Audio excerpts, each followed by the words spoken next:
नमस्कार दोस्तों, राधे राधे। ये आप से लोग अच्छे होंगे, मस्त होंगे, स्वस्थ होंगे।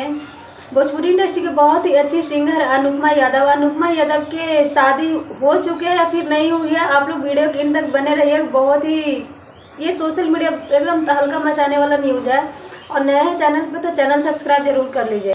कुछ दिनों से लगातार अनुपमा यादव अपने इंस्टाग्राम के ऑफिशियल अकाउंट से अपना शादी के बहुत सारे वीडियो फोटो शेयर कर रही है, जिसके कारण सबको लग रहा है कि अनुपमा यादव के शादी हो रहा है। चाहे वो मेहंदी हो, हल्दी हो, बहुत सारे जितने भी शादी के रस्में होती है सबका अलग अलग पिक लगा करके उस पर इमोजी डाल के, और सबको लग रहा है कि अनुपमा यादव की शादी हो रही है। लेकिन ऐसा नहीं है। अनुपमा यादव अपनी दोस्त के शादी में गई हुई है और ये सब फेक वीडियो, फेक न्यूज़ चल रही है कि अनुपमा यादव की शादी हो गई।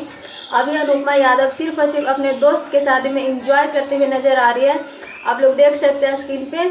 और अनुपमा यादव खुद इंटरव्यू में बोली है कि मैं अभी शादी के बारे में सोची नहीं हूँ, क्योंकि अनुपमा यादव खुद इंटरव्यू में बता चुके हैं कि नहीं, अभी मैं शादी के बारे में नहीं सोच सकती, क्योंकि कुछ दिन पहले ही मेरा बिकू के साथ में ब्रेकअप हुआ। तो अभी मेरे शादी करने का कोई इरादा नहीं है और उन्हें अभी भी मैं भूल नहीं पाई हूँ। तो जब होगा किसी और से प्यार मोहब्बत तो फिर से मैं शादी के बारे में सोच सकती हूँ, लेकिन अभी शादी की कोई इरादा नहीं है। अभी बस काम पे फोकस करना और मुझे और भी ज़्यादा अपने करियर को आगे लेके जाना है। तो आप लोग ऐसे ही सपोर्ट करते रहिए। Thank you, love you.